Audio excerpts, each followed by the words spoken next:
I'm shooketh. I am shaken to my core because it wasn't that long ago. I was talking to Nate Tice on one of our shows, and he was saying, man, I got Drake Maye as number one. Yeah. And a couple months ago, I heard plenty of people saying I got Drake Maye as number one. And now I feel like the conversation's only Caleb and Jaden. I'm not even hearing Drake Maye's name bounced around as much. Like, what's going on with Drake Maye right now? I met with a personnel guy that has been on like very big Drake Maye supporter, like really believed in his talent.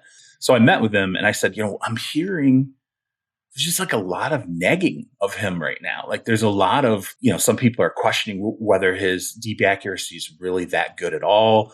Some people are talking about, does he know how to throw with the proper velocity, with shorter and intermediate throws? Is he really that good of an athlete? Like just all kinds of stuff. I'm like, what is going on here? And so we met and I asked him, I said, are you hearing this? And he said, yeah. And I'm like, is this real or is this bullshit? Like, is this CJ Stroud again? Are we doing this is this going to be a CJ Stroud thing? And he said, look, if you ask me, he's like, I'd take him. I'd take him one.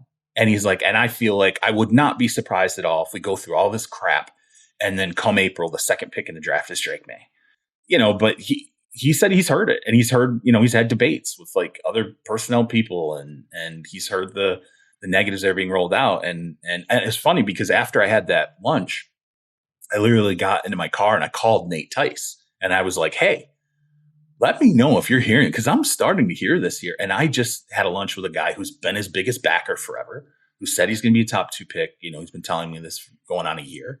And now he's saying, I don't know, like he might actually slide a little bit. And I am hearing this negative stuff. And I asked Nate, like, what do you think of this? And he said the same thing. He's like, I don't get it. It's like, I just don't get it. He says, he told me, he said, when I ask guys, is he a hard worker? Yeah. Like it's like he has all these A's across the board. And then he's like, and then yet somehow there's this, you feel like the teams are fading him a little bit. So I don't know to me, I'm like, is that real or not?